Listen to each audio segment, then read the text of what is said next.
evening, everybody, and welcome to Everything Vaguely Paranormal. I'm Shelley Pruitt, and my partners in the paranormal, Mr. Blake Smith and Mr. Ryan Roberts. Good evening, gentlemen. How are you? Good. Good evening. Oh, well, you're about to do it. I was going to say, right before we came on here, my light flickered, so I knew Shelley was somewhere close by. So, You know, when the evil is in the air, I make it known to everyone. Blake, will you just give me a thumbs up if something changes on our side? Okay. Well, Will do. I'm going to go ahead because our special guest is either having a technical difficulty or having something. He's aware he's supposed to be here, but we are currently waiting for him. So the first time I think we've ever started a show without the special guest in the green room.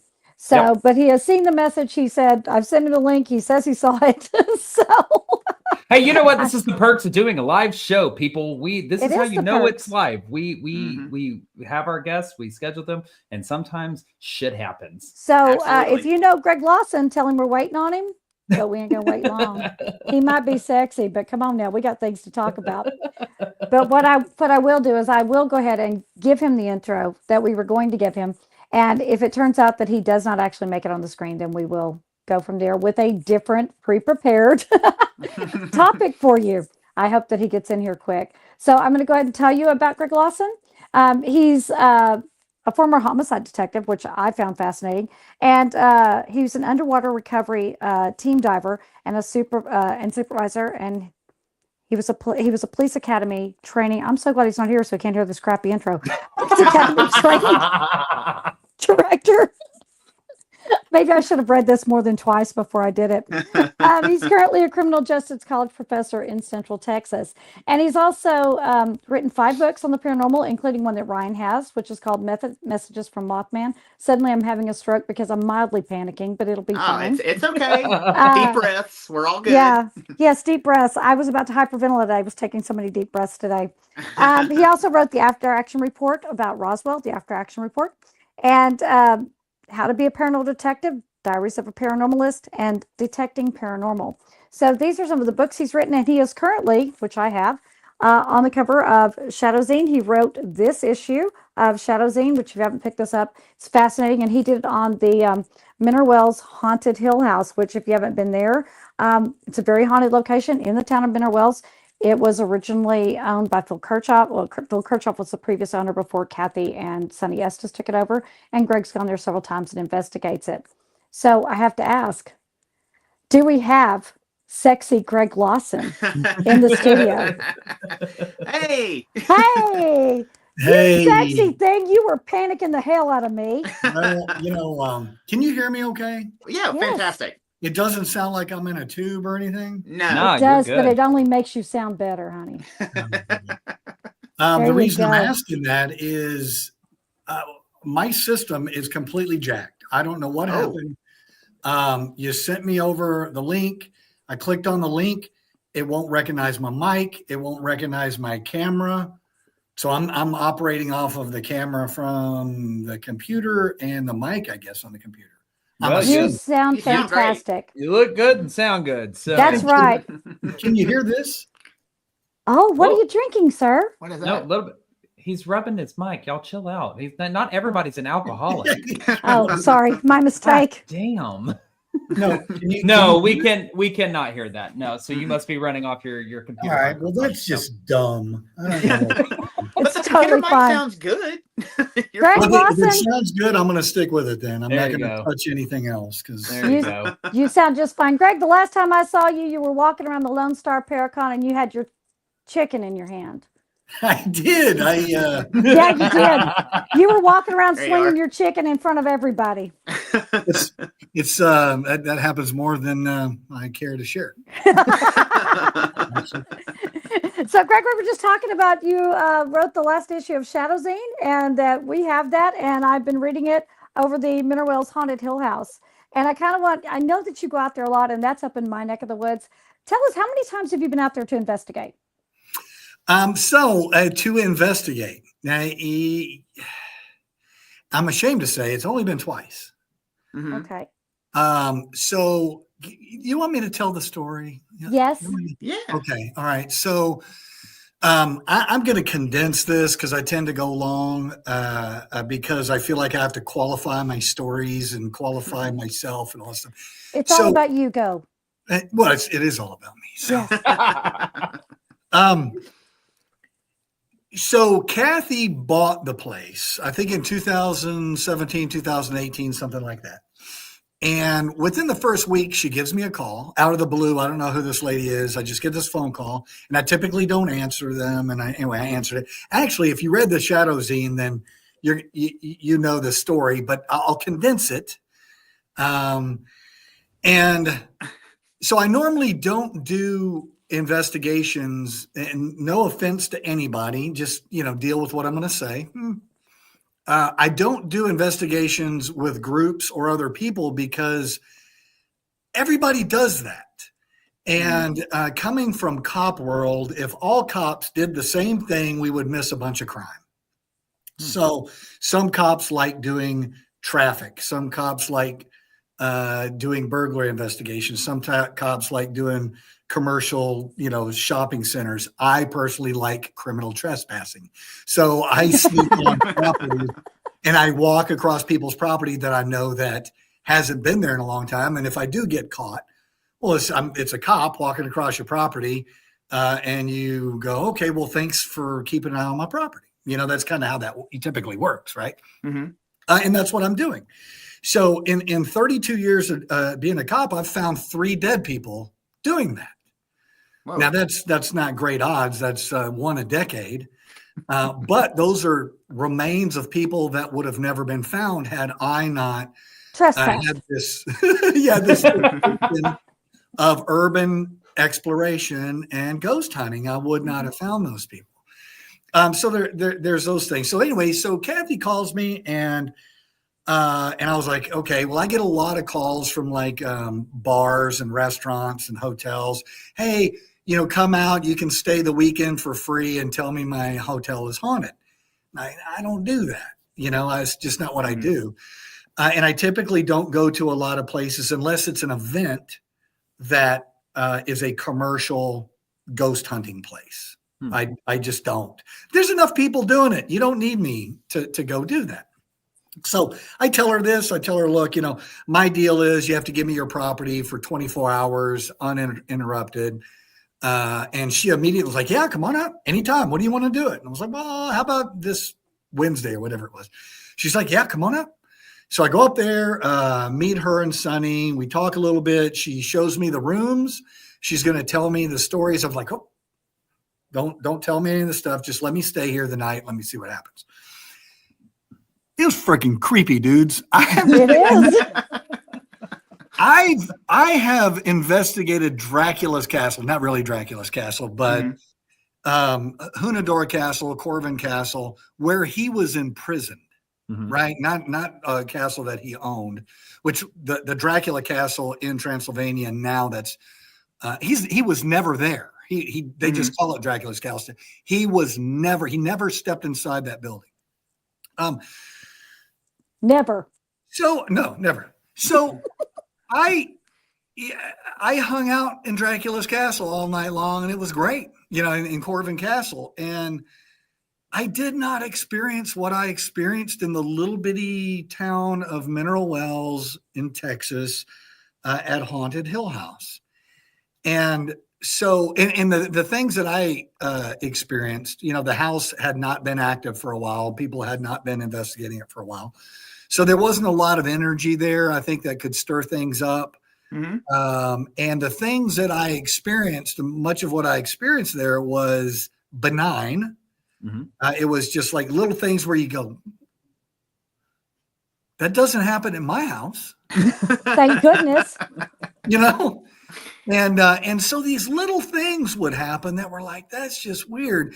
And part of my part of what I do is I'll probably spend 30% of my time trying to make sure somebody's not tricking me. I did not know them at all. And if I come on your property, I'm going to use my very expensive EMF detector. And I'm going to isolate those things that could be causing some sort of frequency that would trick me. I'm going to isolate the doors and windows to make sure that there are no switches or levers or anything that would be electronic that's going to trick me.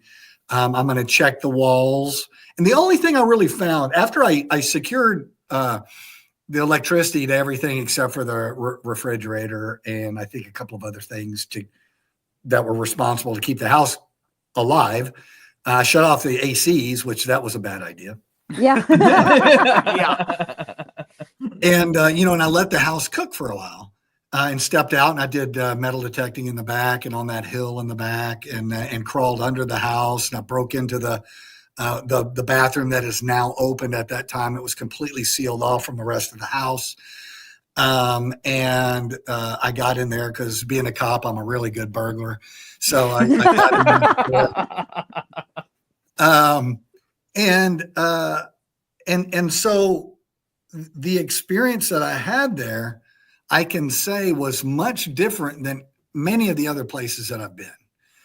There's probably 3 things that are those red flags I talk a little bit about in Messages from Mothman, right? Is we're so busy day to day, we often overlook the synchronicities. I'll borrow that from, whoever wants to say they coined that word. But the synchronicities day to day, when, I'm thinking of Shelly, I'm like, oh, I wonder what Shelly's doing. And the phone rings, it's Shelly. It's like, That only happened once, how Greg. random is that? how freaking weird is that, right? Mm-hmm. Now, was it psychological where I've been thinking about Shelly all day long? Yes, you were. And it just so happened to pop up. Or was it something else? So day to day, we get up, we rush to work, and little things happen to us on the way, and we see it. And we go, "Wow, that's weird," but I got to get to work, and we disregard it. So my question is, like, if we assigned meaning to things that happen to us, how would that change our lives? What other direction would it take us in? And so going to Haunted Hill House and being there, I think it taught me a little bit as far as, one, the house is really uncomfortable. It is. Mm-hmm. And people talk about demons or evil entities or whatever. I've never been to any other place where I felt that way. And it wasn't front loaded. It wasn't like, hey, by the way, we have a bunch of demons here. His name's Toby, and he'll throw stuff at you or something. It wasn't that at all. It was like, I've been in some really creepy places, man, and I've never felt like that. And I can't get that when all 4 of us are investigating there. Right. Yeah. I won't get that. And, somebody will be upstairs going, oh, I saw something. It's like, okay, what's that? And then, Mm-hmm. it distracts me a lot from my own whatever it is that I'm keying in on or whatever. Right. So yeah, man. And the thing that kept happening, and I wrote it in Shadow Zine, and I'm really embarrassed about it, but the door that kept opening up, and I didn't get any cameras on it because Of course not. Of course not. I've changed my mode of investigation since then a little bit. I always think of best practices and consistency, so I don't interrupt my cycle. Mm-hmm. So if I'm picking this camera up and putting this audio down, and picking that camera up and putting the audio down, I do that, and I don't go, okay, I had to point at the back door. Something's happening over here, so I pointed over here. No, I point at the back door every time because I'm developing a consistency. Because if you say that you want to investigate paranormal stuff, and you stand there and you plant your fists on your hips and you say, and I use the scientific method, I will say, bullshit, you do not. Because the scientific method is based on repeatability and exactly. Paranormal, dude. You can't. No, you can't. No. And so, I wrote, y'all know who Rosemary Ellen Guiley was? Yes. Yep. Okay. Mhm. Thank you. So many of these events I go to, and also a lot of podcasts I talk on, I say that and they're like, no, I don't know who. I'm like, how do you not know the Pope S of the paranormal? How does that not happen? And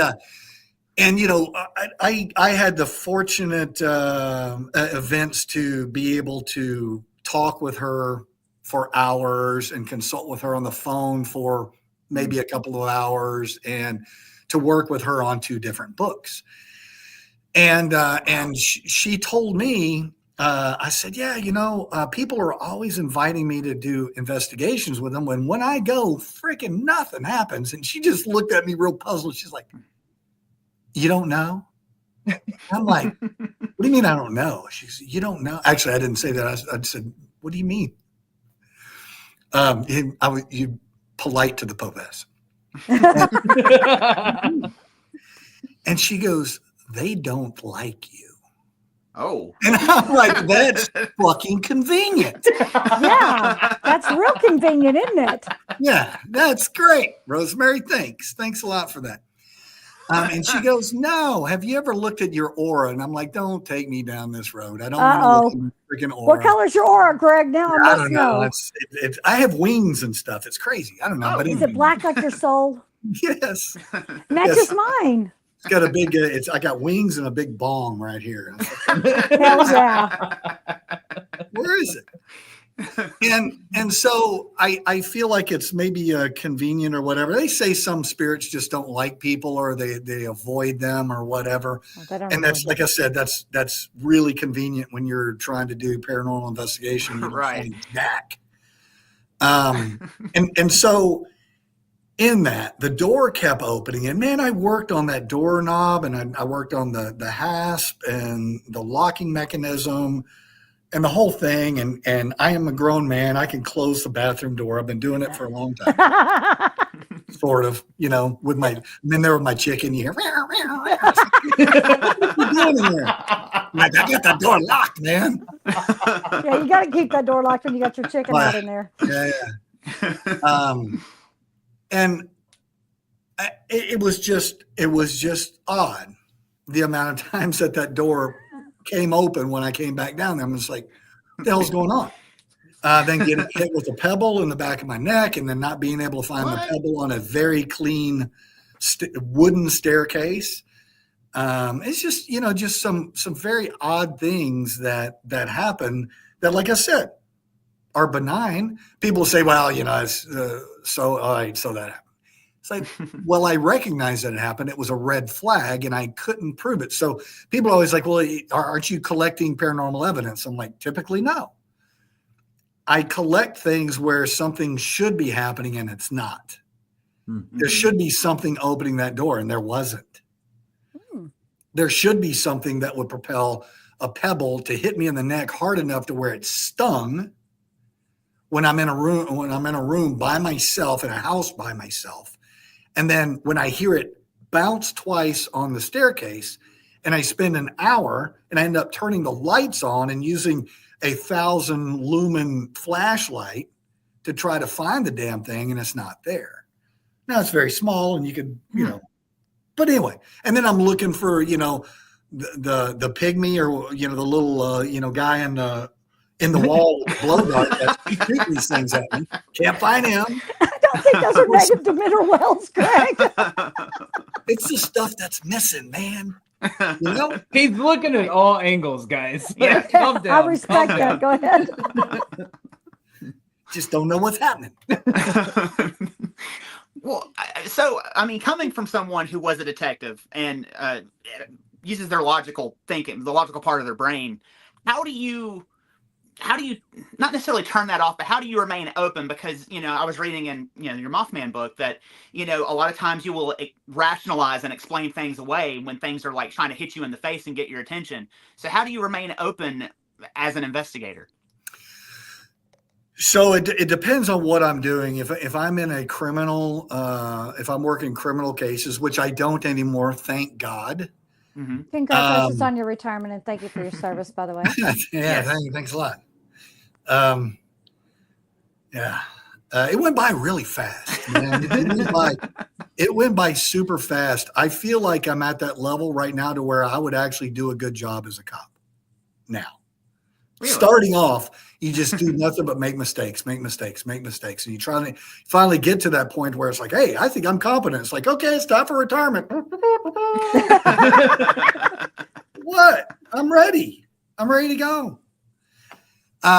So I really have to draw a line in the sand and go, okay, this is criminal investigation, and this is spiritualistic investigation. Spiritualistic investigation would be more along the lines of, letting my gut instinct lead the way a little bit, letting the synchronicities point in certain directions, where I typically would not be able to do that in a criminal case, for the simple fact that if I go to a grand jury with spectral evidence, that's not going to work. Not spectral evidence. Oh, shit. Yeah. It's like, I dreamt that he's guilty. So yeah, man, that's something that's really hard to do. Mm-hmm. And this is something that's terrifying to me is working as a cop, probably 10%, probably 20% of detectives become very jaded. Mm-hmm. And typically those are the guys that are the smartest guys in the room, and you can't convince them otherwise. They have the highest, credentials, or whatever the arrogance comes from. And they can step into a room and take a snapshot of the scene of that room and automatically know who the perpetrator is and who, how to convict them. And then they build their case around their belief. Mm-hmm. Right.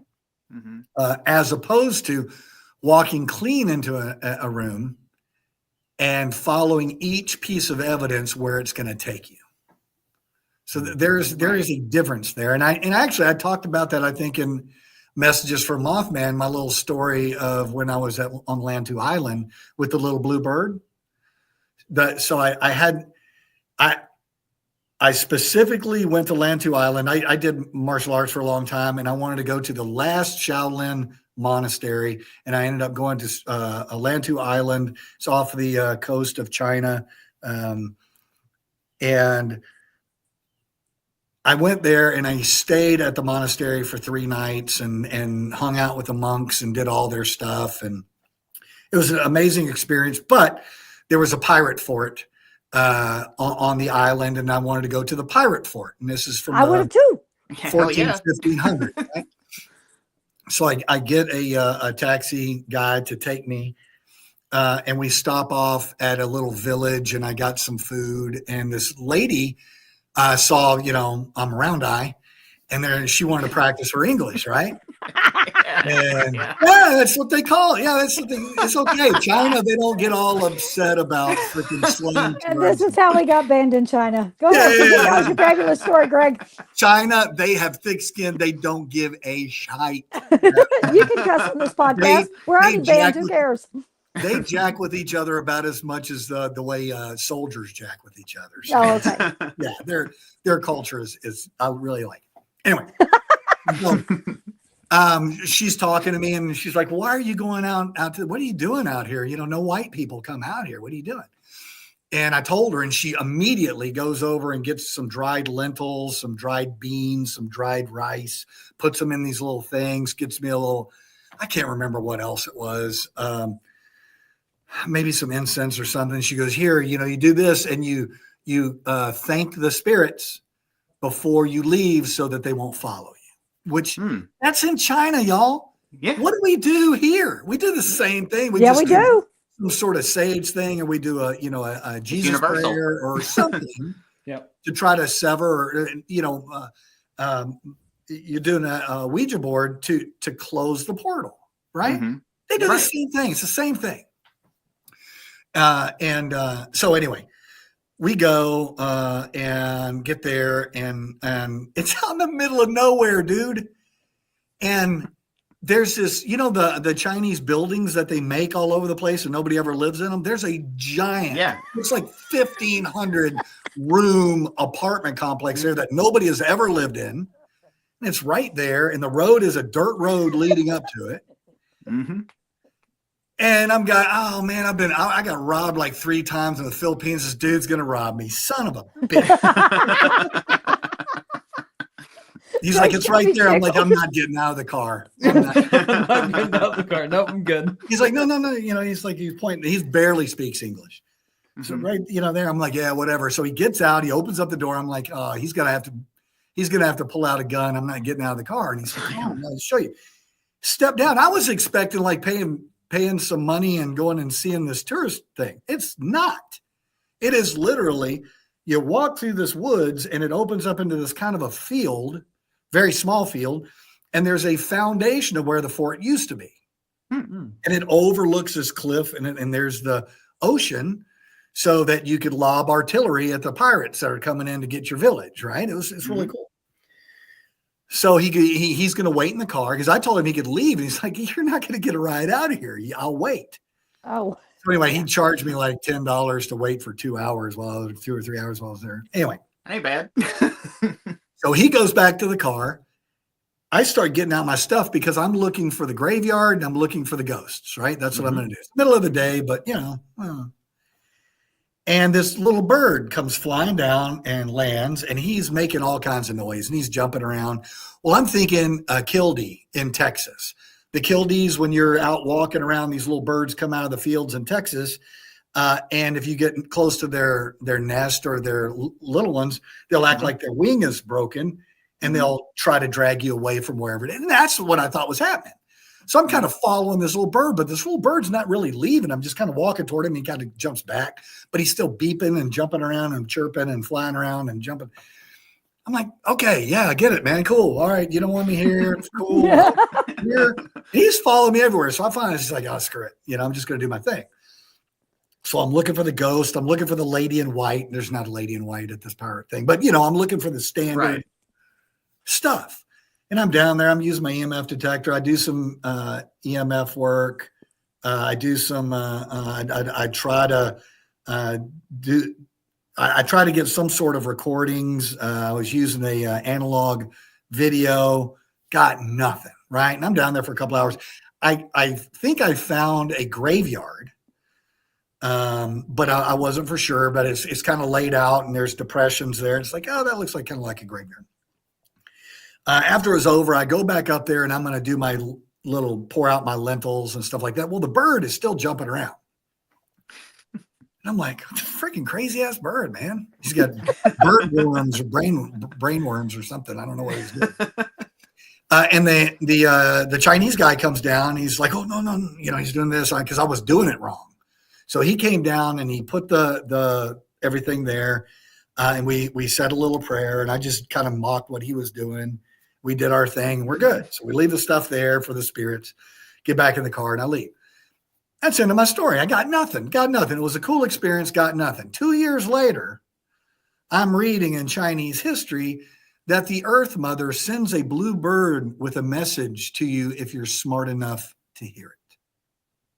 Whoa. Oh, you failed that test, Greg. Freaking a miserable failure. I have no clue what that little bastard was trying to tell me. He did not speak English. But that's the thing about the paranormal stuff, right? Is like so often we front load our investigations and we think about what we're going to look for as opposed to shut off all of that noise and experience the space that you're at. Don't force yourself into, I'm going to do EVP work, and we're going to do EVP work. We're going to, I worked a deal at Belvoir Winery at the hospital, and this group came in, and by God, they're going to do EVP work. Well, I told them, I said, 150 yards that way, there's kids playing basketball. So this would not be a good time to do EVP work. You could do this. Well, the lady that was bringing them through was like, well, we're going to do EVP work. I always get really good results in EVP work here. Okay. All right. All right. You probably get really good contamination. And not to be weird, but I was supposed to be the investigator that people were coming to do the thing with. Yeah. Mm-hmm. And the local lady just kind of took over the whole thing. And I really didn't do a thing. I just stood there the whole time. You got paid to do nothing. That's awesome. I tried to put in my 2 cents, but I got shut down. So y'all do whatever you want to do. Mm-hmm. So they're doing their EVP work, and immediately they're playing it back, which that's cool. You do a couple of minutes and you do a playback and everything. It's like, can you make a noise to tell us that you're here? Dum, dum, dum. Look, they're knocking on the wall. No, it's a fucking basketball right down the street. I hear it. You hear it right now. But God forbid you use any kind of facts to ruin a good story, right? So I'm just like, right. I'll let y'all run with that story if that's what you want to run with, and you force yourself in. So the idea, I think what I learned from the whole land to island thing was bring your stuff with you. When you get there, do a good recon of the area and see what would be the best thing to do. Mm-hmm. Don't get it in your head first. I'm going to just throw down a bunch of Christmas lights and a bunch of digital cameras and a bunch of digital audio. And it's like, all right, well, where's your analog audio? Well, I don't use that because it doesn't give me the results I want.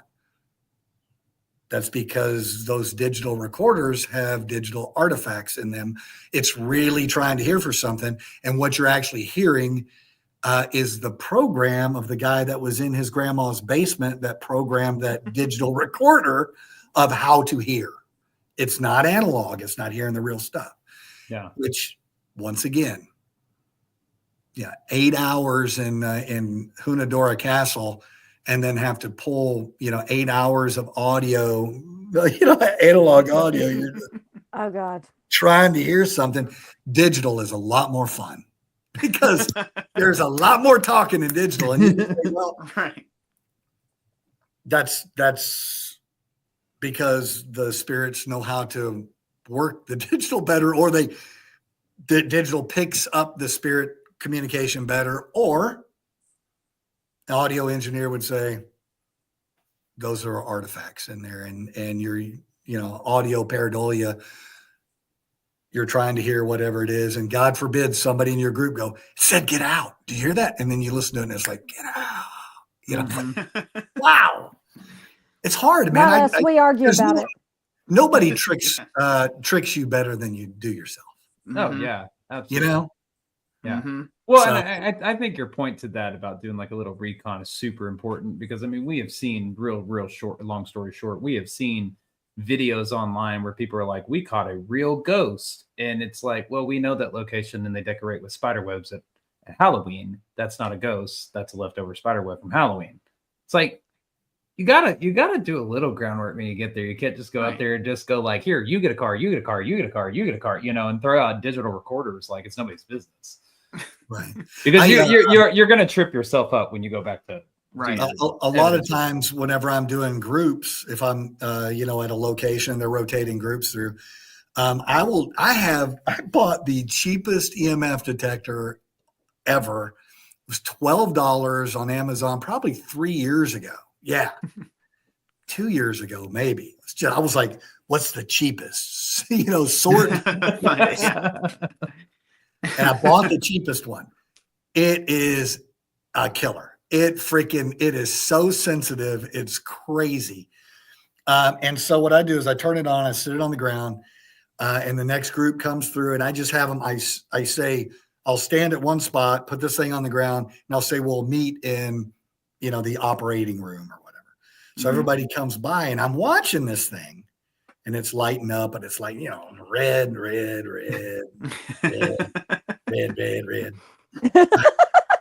Everybody's in there. You come back over here. Red. Show me your phone.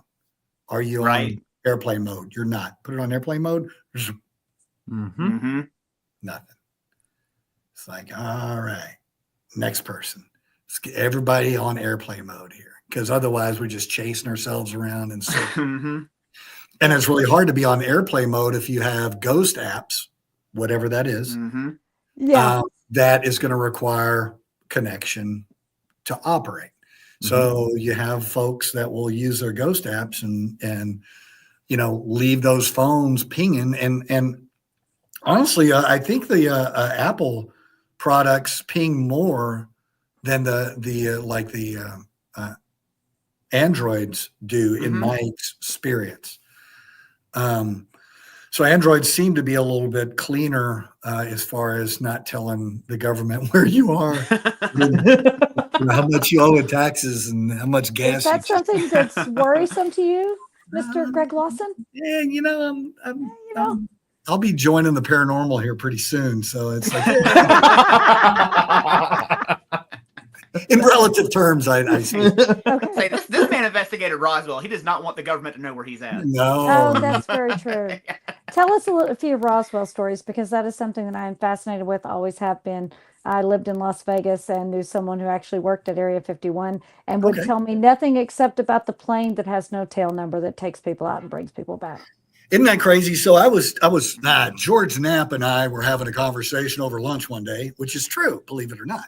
It only happened once, and it was by accident, but I did have a conversation. You did have it. I was hosting the Phenomenon, which I'm doing again this year in September. We'll see you there. We'll be there. MC, it's freaking great. It's so great. And so George was our keynote speaker. He came in a little bit early, and I ended up going and talking with him. And he's like, "Yeah, I just got through eating lunch." He's like, "Hey, Greg, good to meet you. I have 2 lunches here. Have you eaten yet?" I'm like, "No, I sure haven't. You want the other lunch?" I'm like, "Sure." So I sit down and gorged myself on this lunch, and had this conversation with George Knapp, which is really interesting because he was kind of one of the first, and probably the first one to break that Area 51 story as far as no tail number, right? He was at the time a reporter there in Vegas, a straight up legit reporter. I used to watch him. That he's not that he's not a legit reporter today. And so, he kind of uncovered a bunch of that stuff. And at that time, he wasn't a conspiracy theory guy. He was a normal guy. And he's like, "Whoa, what is going on here? There's some really odd things that are going on here." And so George and I had that conversation, and it was really, really interesting for him. He's like, when you're there, you have a job. You don't want to tell everybody you're looking for Bigfoot. There's too many people trying to take your job as a reporter, as an anchor. It's an anchor for a while. And so that was something that was kind of culminated for me, because originally I was interested in UFOs. I had my first substantive conversation about UFOs when I was 5 or 6 with the man that lived next door to me, who was an F-4 pilot at Bergstrom Air Force Base. Oh, back then, you got to think about it. It was 1969, 1970. How many satellites were up? A dozen, and then maybe another dozen that we didn't know about. Maybe. But there was always these silver things flying across the sky. And I saw them when I was a kid. I'm like, "What is that? What is it? It's not an airplane. What is that?" And it was weather balloons coming out of Bergstrom Air Force Base. We lived north. Right. Weather balloons. Right. That's the code word, right? Gotcha. And so my mom took me to an air show at Bergstrom Air Force Base when I was 5. And she bought me a little officer's uniform. It was really cool. It was actually a pair of pants, a white shirt. It wasn't like a costume. This was like a little mini uniform, right? Yeah. So I knew my next door neighbor was coming home. He's a pilot, F-4 pilot. And he ended up dying in Vietnam, by the way. I'm sorry. And so I put on my uniform and I waited for him to come home. And he drove up, and I went up there and I saluted him, and he walked up. I'm standing there like this. He walks up, inspects me, straightened my shirt, saluted me back. And he was like, "So how are you doing, young man?" And he was probably 28 years old, but I thought he was like this old guy. And he goes, so you're going to be in the Air Force? I want to be a pilot. I want to be an astronaut is what I told him. And my dad's like, yeah, son, what do you want to be? I want to be an astronaut. I said, yeah, but you need to get a job. What are you going to do for a job? What are you going to do for money? Son of a bitch. So I said, I have a question. And he goes, yeah. I said, I see things come by. What are those? And he said, those are weather balloons. I see them also. They come by. You can see them really good in the morning and right at dawn and right at dusk. And he said that. I take that back. My 5-year-old brain said he said that. But I know that we did have this conversation. Right. And today we do know that you can see satellites much better right before, actually dusk and dawn, because you get those long angles where the satellite is actually in the shadow of the Earth. Mm-hmm. But the sun, as it comes up, we can't see it, but the sun is reflecting off of that. Yeah. Right. And so it's in the darkness, but you get this reflection, so you get this really bright light in the sky that looks really cool. And so from that point, I was always interested in it. And, Roswell, we didn't know anything about Roswell till much later. And all of that kind of exploded after Stanton Freeman, asked some questions about some things that Jesse Marcel said on an interview out of Louisiana, a regular radio interview, and it all kind of blew up. Well, Lynn and I, my wife and I, started going out to Roswell. She's like, we should go out to Roswell and see this stuff. And she had a friend that lived out there, so we would go out there. And so I got to hang out with Jesse Marcel Jr. Every event. I met Stanton Freeman. Wow. While it wasn't really a chicken. But we were peeing together, and that's where I met Stanton Freeman. Wait, you were peeing together? What are you talking about? It's Chickens? just an odd thing. I don't know. Is that a reoccurring thing in your life, Greg? Chickens? Yeah. Or So peeing together with other people? I went into the bathroom. And I'm at the urinal, and I look over, and there's this man there. I was like, hey, you look like Stanton Freeman. And he goes, I am Stanton Freeman. I was like, I am Stanton Freeman. So that's how I introduced myself. Wait, how did you know it was him for sure? Did you peep? Oh, I knew. Oh, no. You're like, oh, you're Stan Freeman. Did you wash your hands before you shook hands? I've seen your videos. Yeah.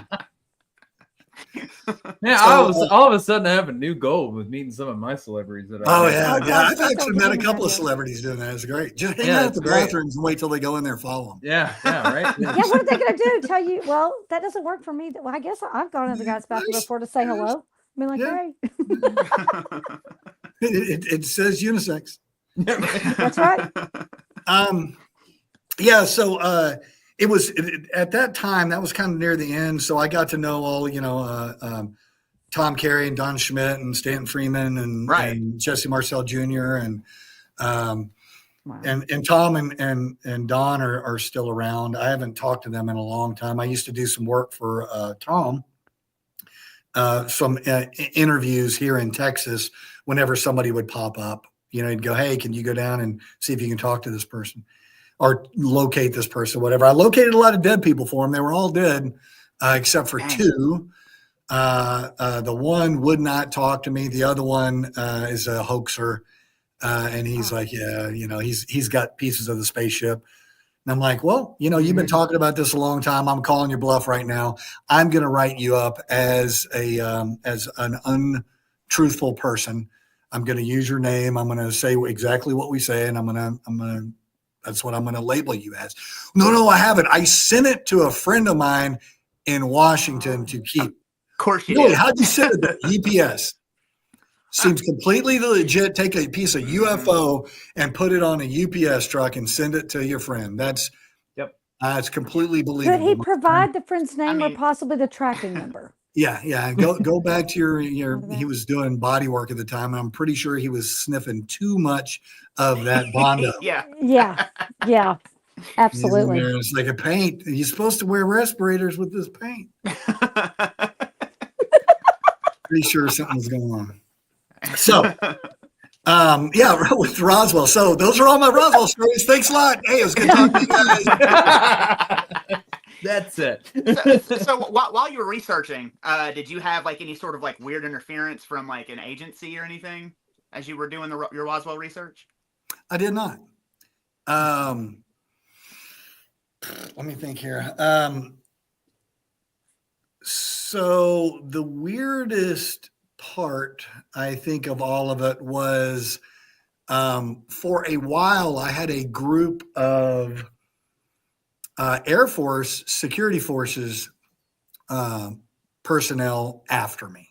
Mm-hmm. So for those of you that are listening, security forces in the Air Force are the old SPs, the old security police.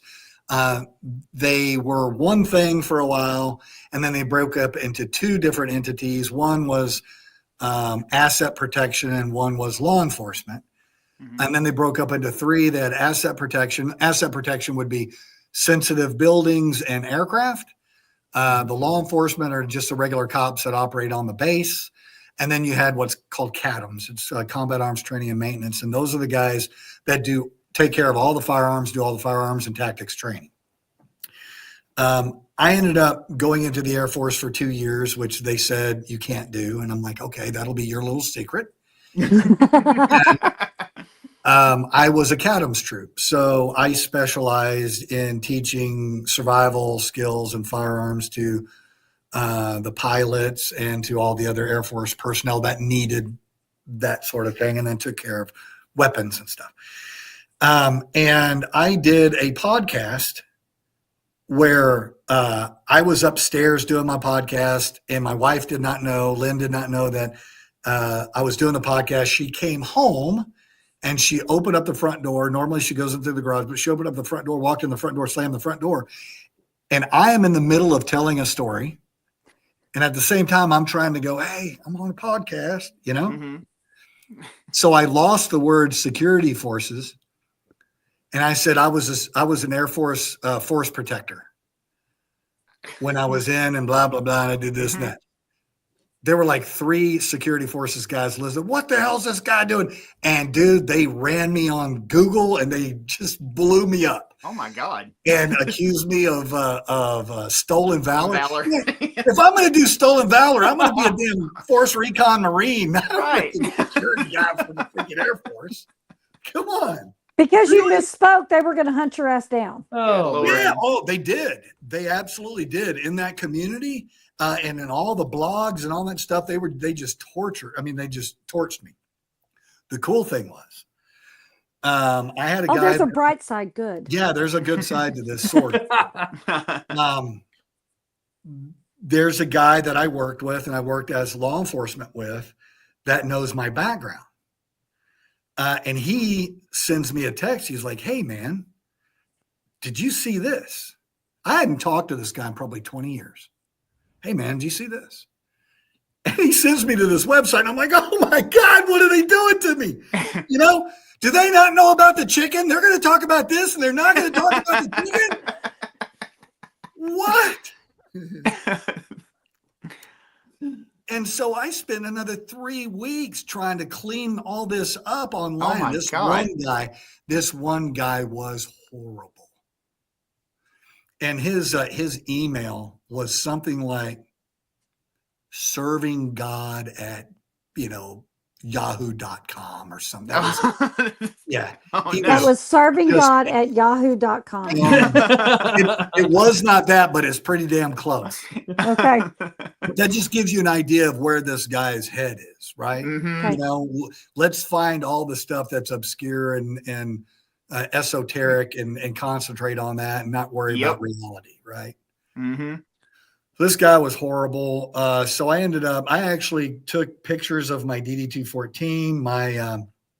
I was the honor graduate of my class, and I was the distinguished graduate of my class. You serving God jackass. Yeah, you were. Screw him. I actually made copies of this and sent emails, and he didn't respond. I said, well, your silence, I'll take that as a apology. And of course, he never ever responded ever again. Nothing. They never do. And it's those keyboard warriors, man, that hide behind their keyboard. And so anyway, wow. Thanks for the therapy. It's okay. We're here for you, Greg. It's like, damn, if you're that concerned, just send a FOIA request. They can give you my records for the love of God. Yeah, it's just, it's and that's the funny thing is I did 10 years military, and no civilian has ever treated me the way these military guys treated me. And it's really sad. Cause like I said, seriously though, so the security forces now are back, I believe, under one envelope. So they dumped CADMs in there. They dumped law enforcement. They dumped regular security forces, all asset protection, all into one thing. And they kind of just do it out there. So there's no real protection, no real specialty there. Somebody will freaking nuke me on this one for nuts for saying but it was just really weird because how about I say that I'm a PJ and I pararescue person and rescued a bunch of people out of the water, or it was a combat control team and I did fire for in Fallujah or something like. It would have been a good story, not just say, I used to do that and I was a gun guy and I cleaned guns and told people how to shoot guns. You're stolen valor. I'm like, yeah, that's real valor right there. I mean, that's crazy that you're going after the military's deepest, darkest secrets, and they're not worried about you, but these other guys, because you misspeak, are coming after you whole hog. Yeah. Well, and the thing about it is the great thing about the Air Force is you have to look at the way that they did the investigation. So they buried this thing and it sat there for years and years, decades. Then it reared its ugly head, and they finally got an elected official to request that the Air Force look into this. So I want you to think about something. You're a general and you're in charge of intelligence. It's 1990. It's the end of the Cold War. There is a lot of stuff going on. And you get some obscure, elected official send you a record saying, hey, I need you to look into this UFO that crashed decades ago. You going to put your best man on that? I'm sorry. You going to put your best man on that? Probably not. You're going to put cousin Larry over there and it's like, hey, Larry. I'm putting my best man on that.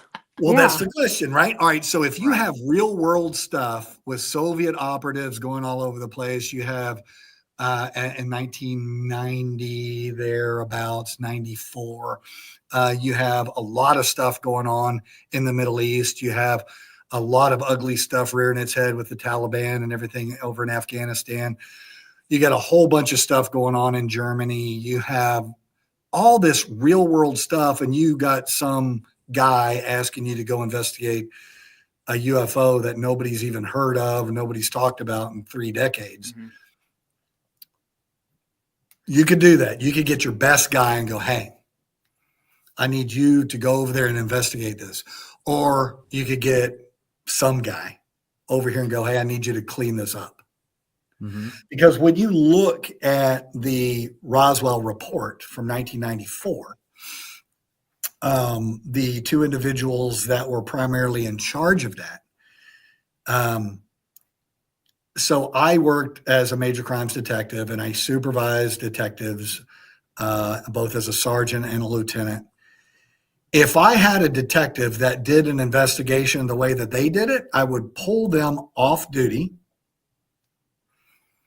I would make them go to re-education, retraining.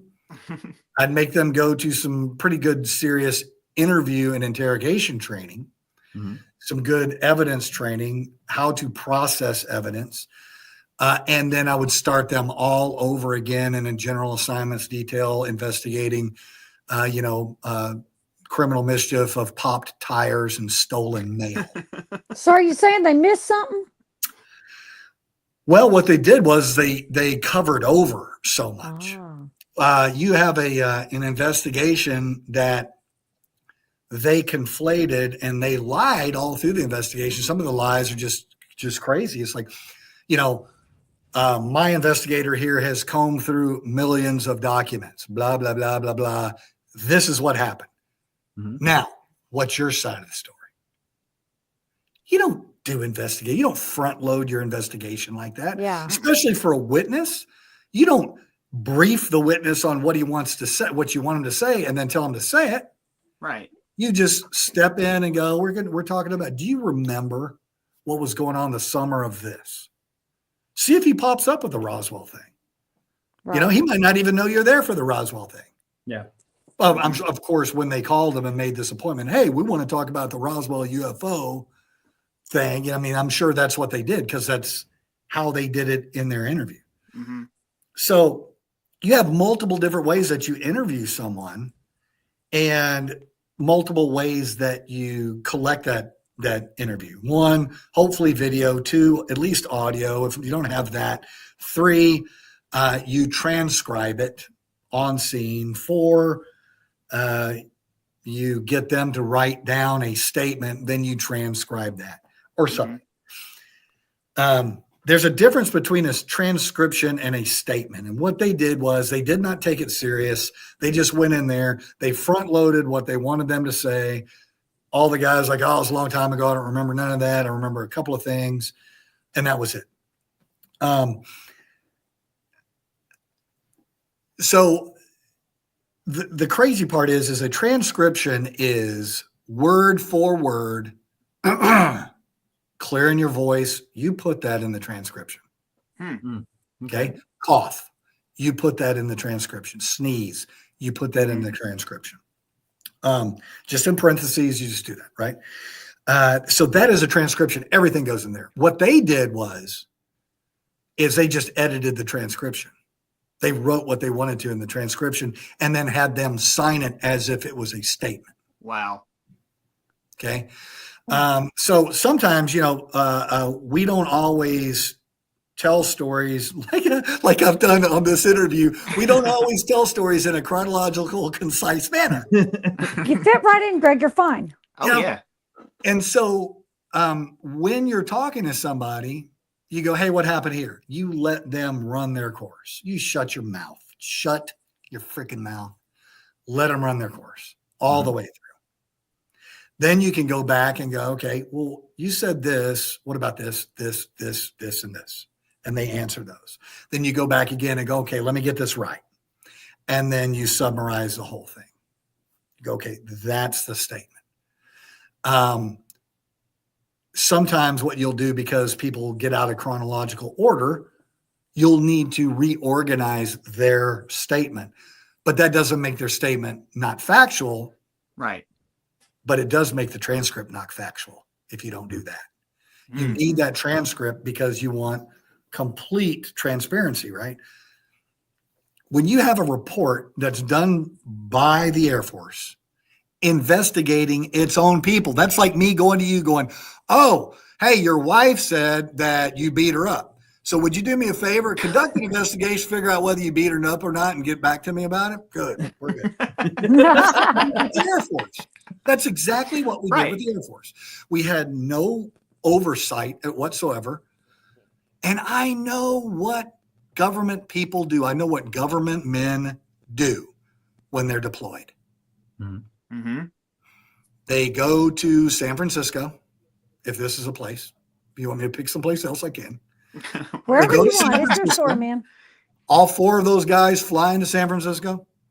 They get their cab. They go to they go to the hotel. They get checked in, and they go, hey, y'all want to go eat some food? Yeah, let's meet over here. They go to the steakhouse, and they drink bourbon, and they eat steaks and get hammered, and maybe go out and see a show of some sort, party, and then go back. And the next morning, they get up and they go do their thing.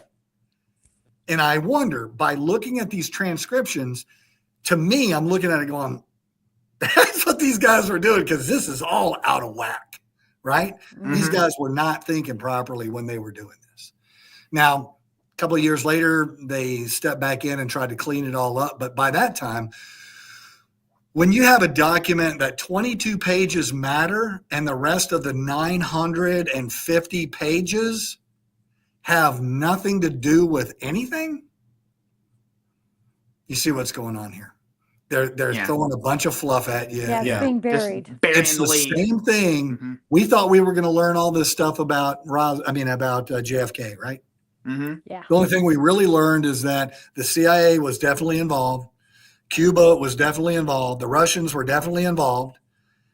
This was an inside part of it, was inside facilitation of allowing this to happen. Here's all the documentation. Let's give you 32,000 pages of documentation. Yeah. Go through that and figure it out. Who's got the time to do that? You're retired. Go do it, Greg. It would be like, let's just say you're a public official and you have an email account. And they say, we want all your emails. And they go, okay, shut down the email account real quick and print up all of the emails and deliver it to them with wheelbarrows, these boxes full of paper, to where you can't type in the search bar a keyword like Russiagate. Yeah. You can't do that. I mean, isn't that a strategy? It's a strategy on right? that. Yeah. That's what I was gonna say, because aren't they just trying to drown out that information, so you're so fatigued by the time you find the smoking gun, you're just kind of like skipping over it because you're going through thousands of pages of documents. The more stuff you put in there, the more confusing it is to the general public, and they shrug their shoulders and go, well, hopefully our elected politicians will do the right thing and hold people accountable. We don't talk politics. I got another question for you. Yeah, we all don't talk politicians politics. are scumbags. Right. Yes. That's as far as we're going to go with that. Oh, yes. Okay, well, Greg, and by the way, I know you did just get back from Hawaii. I was stalking you very closely, and you're looking fabulous at that tan. God. I got these. Now, stripped. oh, what? No, never mind. Wait, you have what? Tan lines. Chicken. I have my Across chicken here? laying right here. Oh, your chicken. Okay. Chicken was right there. Chicken. So you took your chicken with you, did you? I had a question for you, being a former police officer. How reliable, because this is something I've always wondered, is your eyewitness testimony, eyewitness accounts, how accurate are they really? Because we all know we can see different things in the same moment. Yeah, right. So let me back something up. People use the word skepticism as something bad. Okay, and I'm going to clarify this for everybody. I'm going to finalize this. You'll never have a confusing moment ever again. You have a cynic. Oh, look at that! I got green fog coming up. It's lovely. You have cynic on one side of a continuum, and you have true believer on the other side. Cynic, doesn't matter what you're going to show them, they're not going to believe you. True believer, it doesn't matter what you show them, they're going to believe whatever the hell they want to believe. A skeptic floats around here based on experiential evidence, right? They're going to float around here based on experience and based on physical evidence. Witness testimony. So back up. People in general and paranormal, they go, oh, well, you're just a skeptic. It's like, you goddamn right I'm a skeptic. Yeah. Yeah. The people in the paranormal never try to trick you. Yeah. That's never happened. Ever. So yeah, I'm a skeptic. That's a good thing. Mm-hmm. And then people say, eyewitness testimony. And they go, well, we've turned eyewitness testimony into something bad as well. So eyewitness testimony needs to go along with qualifying your witness. So if somebody is a trained observer, Right. And is used to doing certain things, like any other skill, their eyewitness experience should be at a heightened level and should be able to be a little bit better. I know in the police academy, they do the little training where they'll have somebody walk in, drop a book, walk back out. And everybody's like, what the hell does that person do? And then the instructor picks the book up, just sits it down, finishes the presentation, and then stops everybody and gives them 15 minutes to describe the person that came in and dropped the book. That's really hard. That's really sketchy, right? Mm-hmm. But that thing was not an episodic event for anybody. Mm-hmm. Somebody comes in and stabs somebody or shoots somebody. Or let's say for me, I was laying on a brown shag carpet eating, chunky chicken noodle soup and a peanut butter and jelly sandwich at the same time. It is delicious, people. Just try it. And I watched the Challenger blow up on TV. Mm-hmm. Mm-hmm. The space shuttle. I remember that. Right. Because it was an episodic memory for me. It's ingrained. It was something that was just so powerful that it burns into your memory, as opposed to rote memory. You got episodic memory, you got rote memory. Rote memory is going to be 2 times 2 is 4. 4 times 4 is 6. No, wait. No. Whatever. It's going to be that memory. See, it's going to be that memory that you're going to have to repeat over and over and over again, just that mundane, goofy stuff. Or it's just the mundane, goofy stuff when you get in your car and you drive to work and you realize you don't remember what you saw the last 20 minutes of your drive, because your brain is just in the mode of listening to the morning show or listening to music and making sure you're not running into anything. It's not keyed into memorizing who was panhandling on the corner, what that car was doing and all stuff. So once again, I go long. I'm notorious for that. You're all but right. you have to think about who your witness is. There's great examples of really bad eyewitnesses, and that's what defense attorneys and that's what cynics will grab onto. So, they convicted him of eyewitness testimony? Oh my God. Well, yeah, there's been some really bad stuff. There's been a lot of black men that were adjudicated guilty and punished, and a lot of white men as well, but primarily black men. Yeah. Based on eyewitness testimony. Right. And we know that a lot of that eyewitness testimony was mistaken, and maybe as much, if not more, was intentional. They're just trying to get them out of the community. Right. And so that's one of those struggles that cops have to deal with every day, is to defend the credibility of their own investigation. That's why it's so important that you use industry standards and best practices on whether it's a criminal investigation, whether it's insurance fraud, or whether it's something else. Because if you come to me and you say, I see a ghost, and I go in the same environment and there's spider webs hanging everywhere, it's like you're damaging your own credibility by doing this. Yeah. And sometimes it's just not worth arguing, right? It's like, okay, that's what you saw. Is it going to go anywhere? Is this going to affect life as we know it? It's not. None of it is going to. But it is going to matter when something does happen and you decided not to use industry standards and best practices. And then it's your fault that you can't convince all of us that that's what happened. I have a friend of mine that got really mad at me for what I said to him. He told me a story. He goes, yeah, about 20 years ago, that would have made him in his 40s. He goes, I can't remember where he said, it was like in his mom's house or something. And he's sitting in the living room and an angel appeared to him out of the kitchen, walked across the den, and then went up the stairs.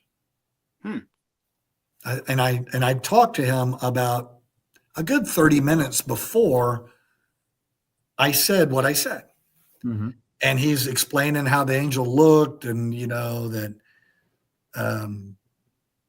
did he say anything to you? Did he have a message or anything? It wasn't anything like that. It was just this vision. And I said, man, if that happened to me, if I really saw that, if that happened to me, I would be one of the guys out on the corner with the big sign saying, "Save yourself now." The angel has come to me. Mm-hmm. I saw him. This is real. And I would be preaching Jesus on the corner like crazy. Mm-hmm. Join the cult of Greg Lawson. Yes. It would fundamentally change my life if I truly saw something like that. Mm-hmm. And he got mad at me because he took it as I challenged him. Why didn't he do that? I have to pay my bills. I got to go to work. I can't be standing on the street. He gets all mad at me. And I'm like, I think you missed my point, man. That's not what I meant. Yeah, it is kind of what I meant, but I was kind of leaning towards that direction. Yeah, I mean, if you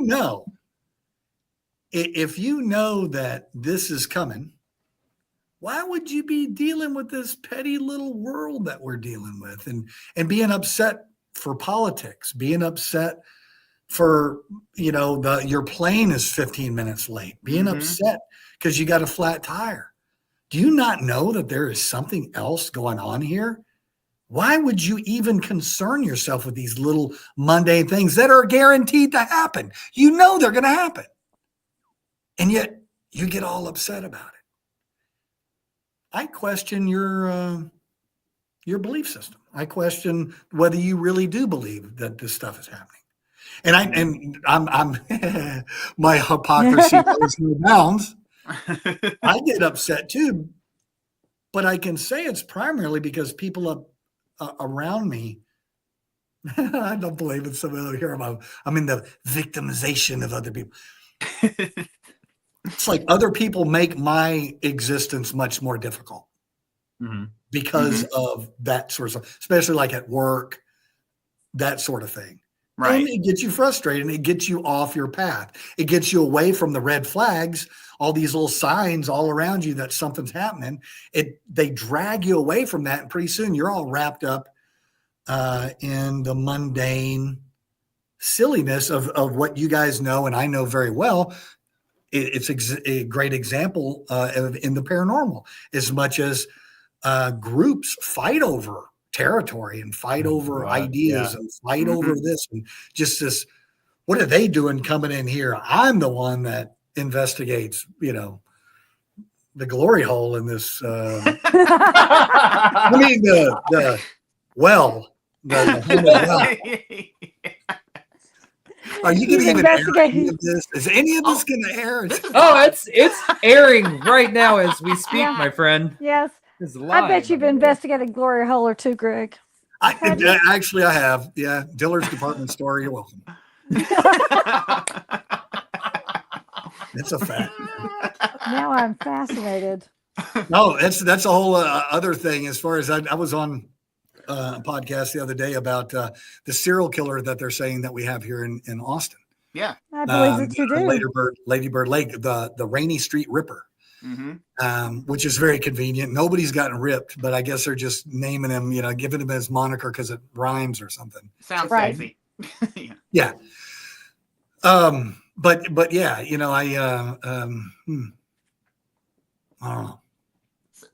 don't know. So what do you think you about were talking that, about glory holes and Dillard's, and you said, and then that happened.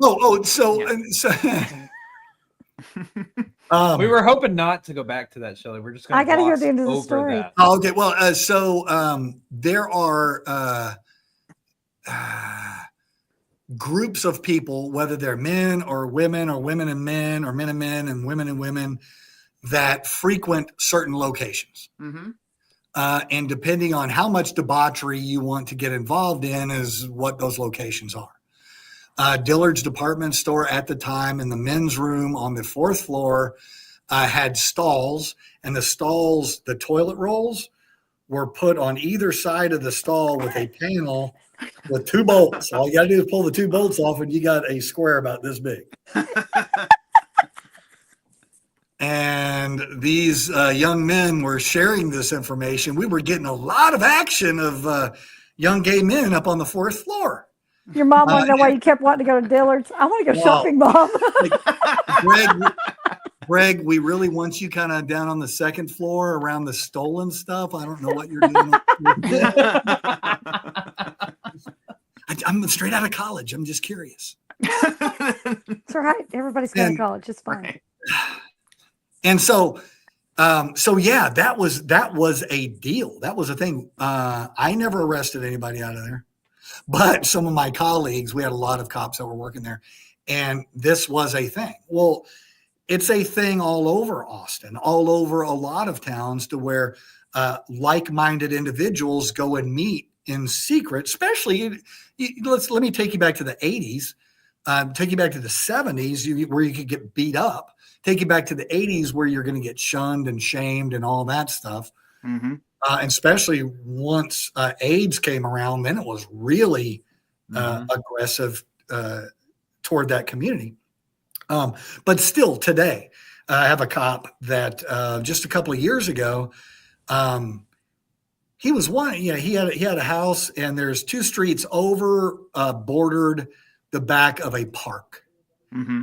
And that street, there would be a couple of cars parked on that street for an hour or 2. Then they'd leave, and a couple more. Pretty soon that street was just a line of cars, right? He's like, why are all these cars coming there? He's watching. One day he decides to watch, and all these young men are parking their cars, getting out, walking into the woods. He decided to go park his car and go walk in the woods, and boom. He ran out. Oh, my. Oh, watch out. Don't touch nothing. Yeah, you don't go hunting unless you know what type of game you're hunting for. Yeah. So they put it out a close patrol of that area, and they really had to isolate that park. They ended up putting a big fence there and doing all kinds of other stuff. Well, Rainey Street is very well known for the gay community down there. Rainey Street is great. So I lived on 4th Street. Back in the day, in the 80s, 6th Street was the Rainey Street. Mm-hmm. And I hung out there 4 nights out of the week on 6th Street, because I just had to stumble home 2 blocks, and I was at my apartment. And so had I been a young person, I would have been going to Rainey Street. It's great food, great atmosphere, great people, not a lot of drama. 6th Street wasn't then it turned into a lot of drama later. 6th Street's a bad area at this point. It's a trip at this point, yeah. Yeah. And so is Lady Bird Lake my cop friend's park at this point? Has it become an area that is frequented by people who are trying to get hookups? And are people drinking a whole bunch on Rainey? Because Rainey Street just got going probably the last 8 years or so. And there's a ton of people down there now. 10 years ago, nobody. All of a sudden, we're getting this spike of drownings in Lady Bird Lake. And they're unexplained drownings. There's not physical evidence of assault on them. They're in their clothes with their cell phones and their wallets, drowned in the water, bloating, floating up, getting recovered. And because of the amount that they're finding, and conspiracy theories like a good conspiracy. Everybody likes a good conspiracy theory. Mm-hmm. They're jumping on, is there a serial killer? And that's one thing as an investigator. If you're an investigator and somebody goes, hey man, is there a serial killer? And you go, no, there's no serial killer. That's your first mistake. Mm-hmm. Mm-hmm. Your answer should be, I don't know. There doesn't seem to be any physical evidence or modus operandi that is, that corroborates a particular way of committing a crime that we could assign to a particular style of killer, right? Mm-hmm. unless your style of killing is your victims are drowned and there's no physical evidence of anything else, which is really easy to do, y'all. Real super easy to do. Right. So I've always said, because y'all don't know this, I teach aquatic death investigation in Texas. No one else does it. Think about how many cops there are in Texas. Nobody specializes in it except for this guy. Mm-hmm. I'll be teaching in 2 weeks in Sugar Land over in Houston. And so I always say, man, you want to get away with murder, just toss that body off into Lake Travis. We're never going to find it.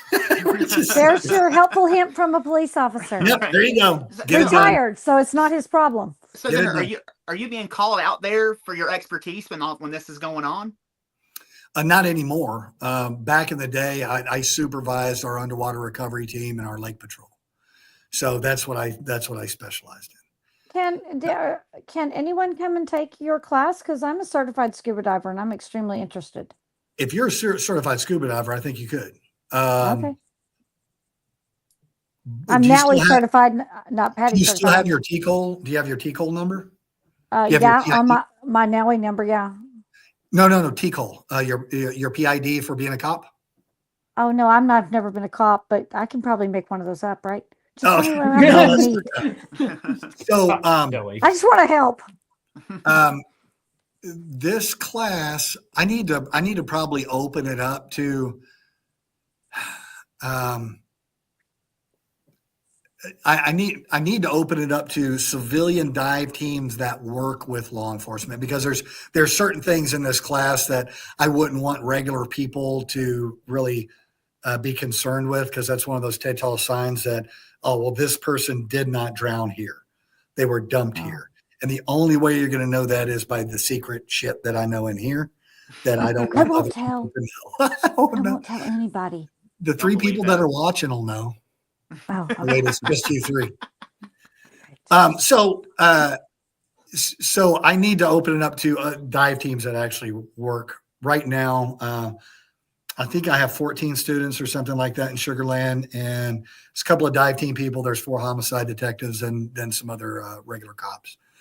But I would take your class to learn if you opened it up to civilians who were certified, who wanted to figure out a way, if somebody needed help, that they could go and help. I would absolutely be willing to learn. Where are you are y'all out of Fort Worth? Where are you? Where are you? I'm DFW. I'm Austin. I'm in Texas. Mm-hmm. In DFW, or I'm willing to bet there's some sheriff's offices around there that rely on civilian dive teams to go do their recoveries. You should check into it. The training you will get will be fantastic. You'll get certified as a public safety diver, which is just, it's not much more other than a lot of procedural stuff that you have to do as far as for safety and that sort of thing. Do I get a hat or a star? I will get you a hat. Yeah. Hot damn. I'm in. I got a 9/11 hat and some other stuff. So the Rainy Street thing, I don't want to say that there's not a serial killer there, but there's just not an indication that there's a serial killer there. The only thing that we have is a whole bunch of people drowning in Lake Travis. Our average is about 13 a year in Lake Travis. So the difference between Lake Travis drownings and what's going on at Lady Bird Lake is you have attended drownings and you have unattended drownings. An unattended drowning is just some guy walking off into the woods, and 3 weeks later we found his body floating around. Mm-hmm. We don't know what happened to him. We don't know where he went in. We don't know what the circumstances are or anything. An attended drowning obviously is somebody's going to have last point seen where they drowned.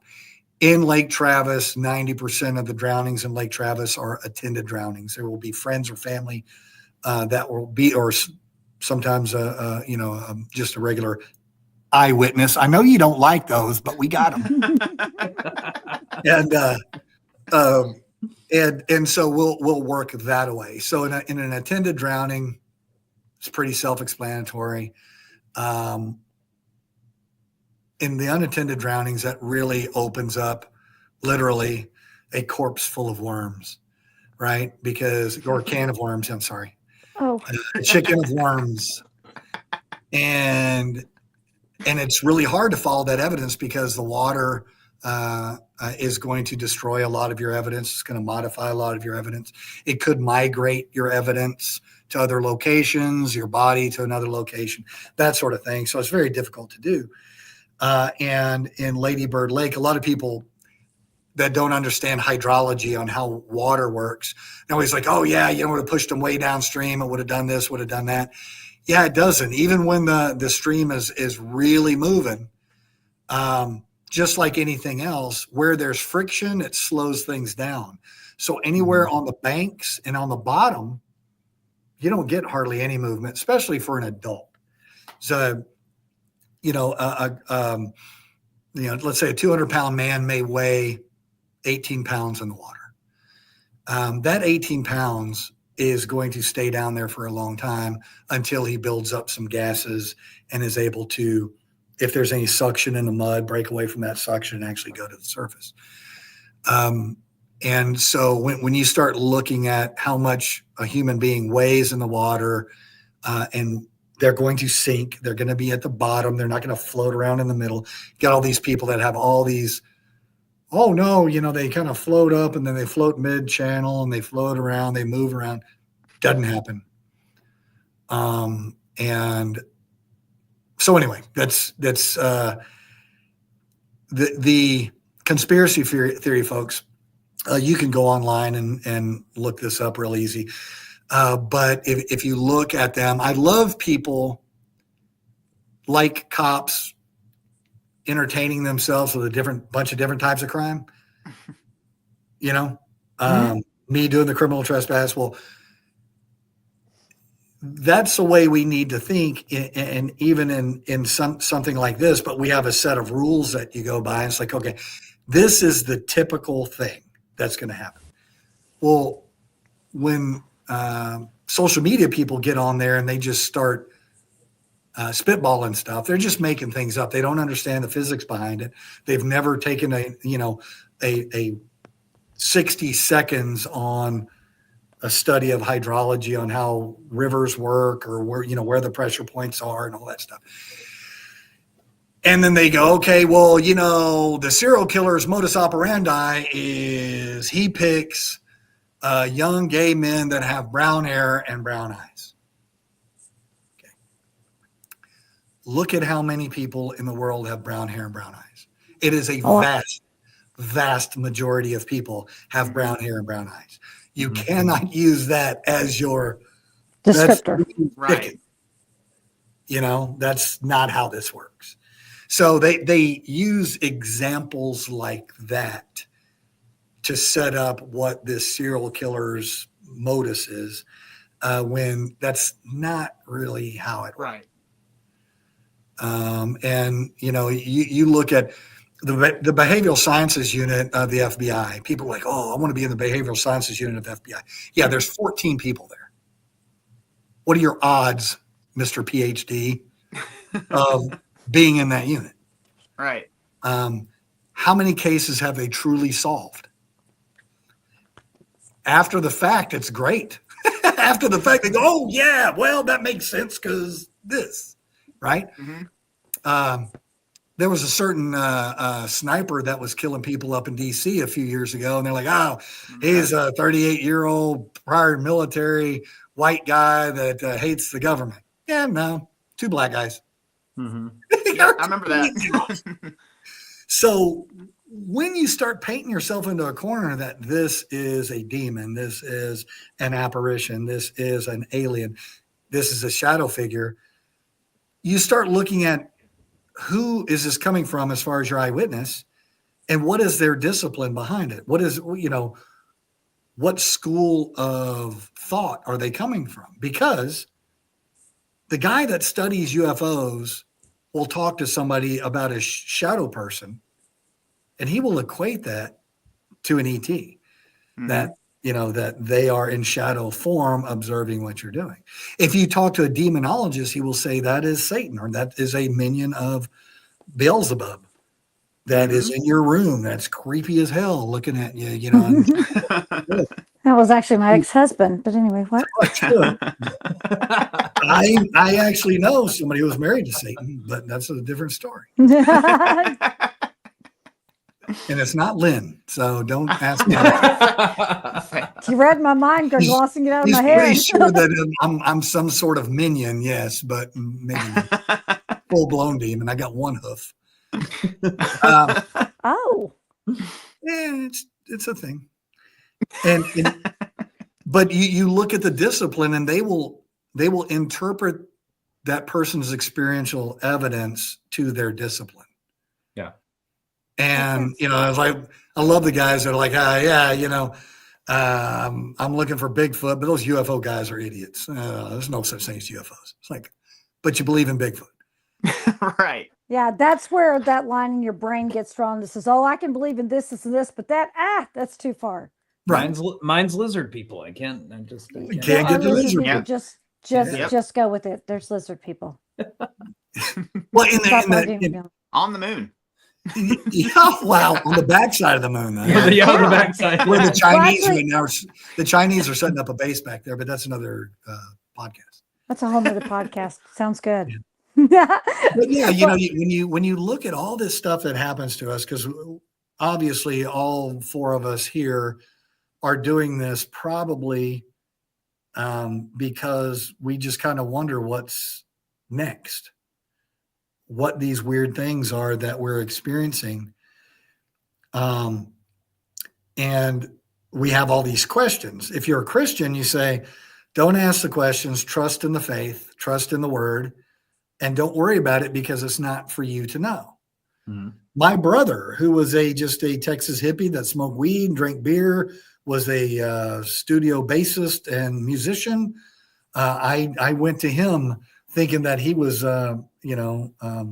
John Lennon or something. Do you have, a message for me, little blue bird? And my brother was like, dude, we're here just to have fun with our friends, have a good time, treat each other right, have a nice beer, have a nice meal, enjoy life, man. Just enjoy life. And I'm like, I can't enjoy life. I want to know, and his whole thing is maybe we weren't meant to know. So maybe this whole time while we're wasting our time chasing ghosts around, we should be solving the homeless problem. Oh, geez. I don't know, but maybe, you know what I mean? But I'm not that guy. I'm the guy that has questions. And like, we have competent people doing this other stuff, making a lot of money, fixing the world. I want to know what's going on here. Yeah. I want this esoteric stuff that gets lost through the centuries of, what is this all about? And anyway. And what's after? So, yeah. Well, I know that, Greg, my God, we're going to have you back on because I have to have more stories and definitely we're going to have some more therapy sessions. That seemed like that was good for you. Actually, that's all I got. That's it. I poured out everything. He's got nothing. He's like, I'm not coming back. I'm done. I know. We I'm very glad you didn't day. need Kleenex. Yes. Yeah. But we have kept you way longer than we asked you, and we're so sorry. But we were having fun listening to your stories. So I tell you what, why don't you tell them everywhere they can find you? And because, they're going to start stalking you like I do. So go ahead and tell them, make it easier for them. All right. You can go find me at theparanormaldetective.com. That's probably the easiest one. I'm on Instagram at something Instagram thing. And then TikTok detective. Is that the paradetective one? It might be the paradetective. That might be it. Yes. Yeah. Oh yeah. TikTok. I think one of those. Oh no, that's let's see. I'm thinking X. I think I'm Grunt Diver on X, but I'm never on X. Yeah, that's an old one. I haven't posted on X in a long time. Twitter or whatever you want to call it. How about on Facebook? X, former Twitter. It's like I think everybody knows now, dude. You don't have to do it. Right. Facebook. I think I'm just Greg Lawson on Facebook. Very good. But mainly, you can find me at theparanormaldetective.com. And coming up, man, what do I have? Phenomenon is the only thing. I take that back. Wait a second. This is actually worth waiting just a second for. I'd wait Stephen forever. Ballou.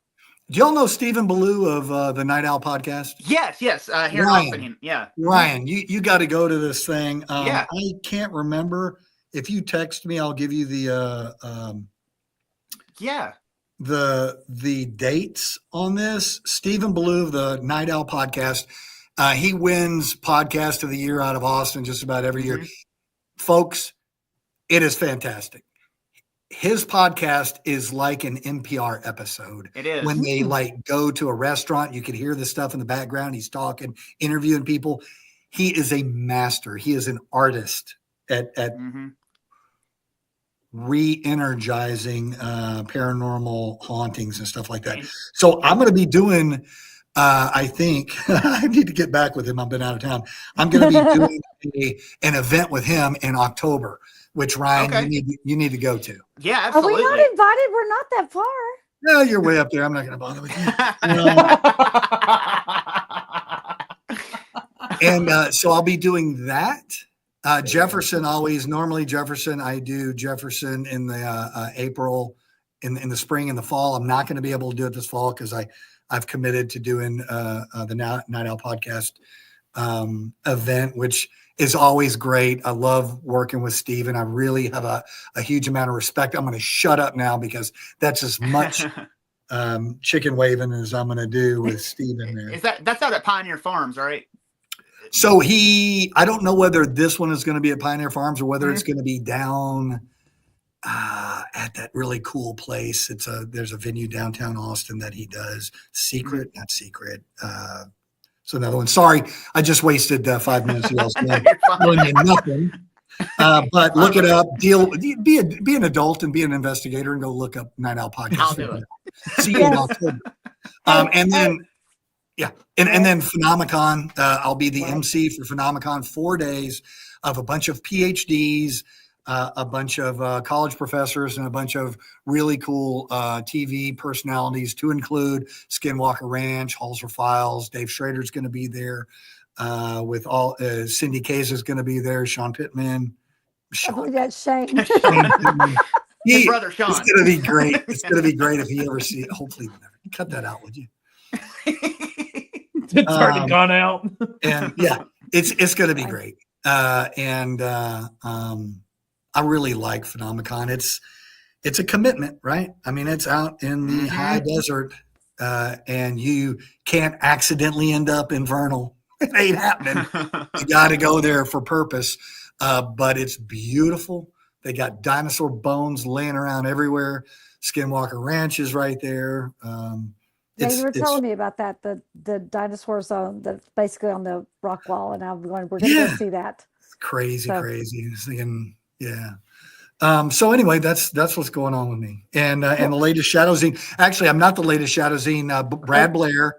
They just have Shadow Zine 5 just came out. Brad Blair up in Michigan just wrote the latest one on the Great Lakes monsters and stuff like that, or drinking a lot of beer, I think is what Brad normally talks about, writes about. Fantastic. Well, then you can go and get the new one. But since we're talking to you, pick up Greg Lawson's one over the Haunted Hill House in Minter Wells. So, hey, Greg, let us do a little housekeeping. If you'll hang on through the credits, we'd like to thank you properly if you have just a few more seconds. Sure. So, with that, Blake, cool off, child. Blake, with that, why don't you tell him everything they need to know? All right, sounds good. Well, if y'all want to support the show directly, go over and check out our Patreon page. That's going to be linked in our link tree link tomorrow on our Facebook and our X profiles. It is just $5 a month. With that, you will unlock over 450 Patreon exclusive videos, which include pre and post broadcasts, which are the 30 minutes before and the 30 minutes after this live broadcast. If you're not sure about joining, try it out risk-free with our 7-day free trial. I can't talk either, apparently. You're all right. Don't have a stroke yet. We're almost done. Right. Remember, you can catch us live every Tuesday night at 8 p.m. Central Standard Time on Facebook and YouTube. If you want to meet us in person, you do have a few choices for us as well. We will be at the Paranormal Rockdown at Broadhead Manor in Broadhead, Wisconsin on July 18th through the 19th. And we're swinging on over to Gettysburg Battlefield Bash from July 25th through the 27th, back to the center of the country for KC Paracon on August 2nd, and then joining Mr. Greg Lawson in Phenomicon 2025, September the 3rd through the 6th, as he said, in Vernal, Utah. Yes, we're not looking forward to that drive, but Finally, we'll be attending the Rock Island Roadhouse Esoteric Expo on October 4th in Rock Island, Illinois. So make sure you go subscribe to our Eventbrite page as well to get notified when public investigation tickets go on sale. We are grateful for your continued support. Every like, comment, share, and download keeps the adventures alive. So if you have a favorite episode, make sure you share it with your friends and tag us. And if you have a story, comment, or question, or you would like to have us as guests on your podcast, you can email that to us at the evppod@gmail.com, THEEVPPOD@gmail.com.